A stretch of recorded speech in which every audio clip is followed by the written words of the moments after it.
House Republicans move to censure Rep. All Green following disruption of Trump's speech. House Republicans are swiftly moving to penalize Texas Democrat Rep. All Green, who was removed from the House chamber for repeatedly disrupting former President Donald Trump's speech. On Wednesday, GOP Rep.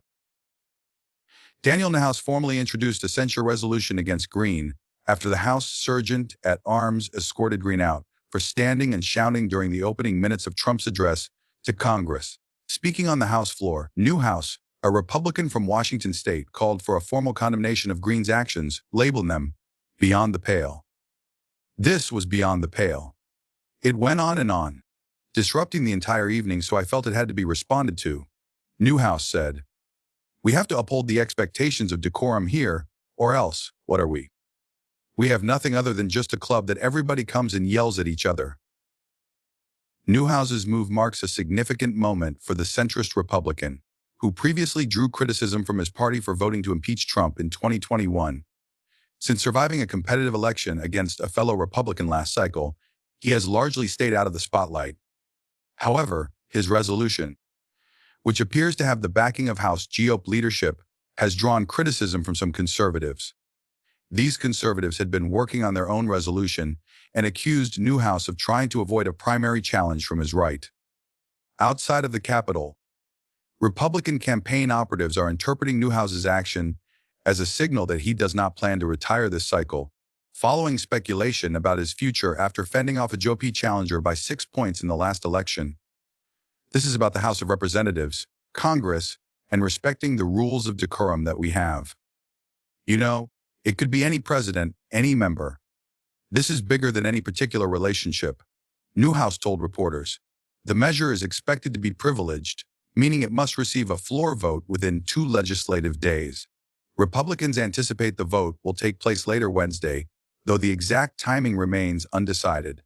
In response, Green stated he holds no resentment toward the Speaker, House officers, or those bringing the resolution. "I will suffer the consequences," Green told reporters. However, he defended his actions, saying, "What I did was from my heart.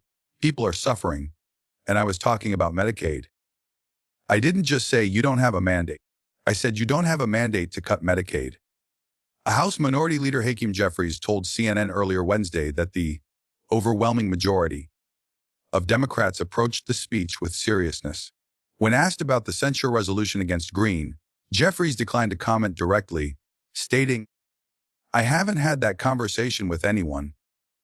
Democratic leadership does not plan to actively oppose the censure resolution, instead allowing lawmakers to vote as they choose, according to sources familiar with the matter.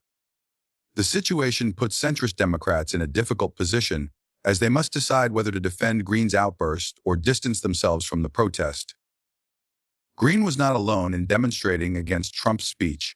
Several progressive Democrats walked out, shouted back at the president, and held up signs, despite party leadership advising restraint to keep the focus on Trump's agenda. Meanwhile, the House Freedom Caucus, which had previously warned Democrats against disrupting the speech, announced on X that they were drafting their own resolution. Rep. Troy Nehls was also working on a competing censure resolution, highlighting divisions within the GOP. Nehls, who had a previous falling out with the Freedom Caucus, appears to be pursuing his own approach. "Our colleagues are on notice that the heckler's veto will not be tolerated," the Freedom Caucus wrote. Newhouse acknowledged that several Republicans were interested in co-sponsoring the resolution, but emphasized his leadership in raising the issue with Speaker Mike Johnson. "I was the first to approach the Speaker about this issue. So, here I am," he said.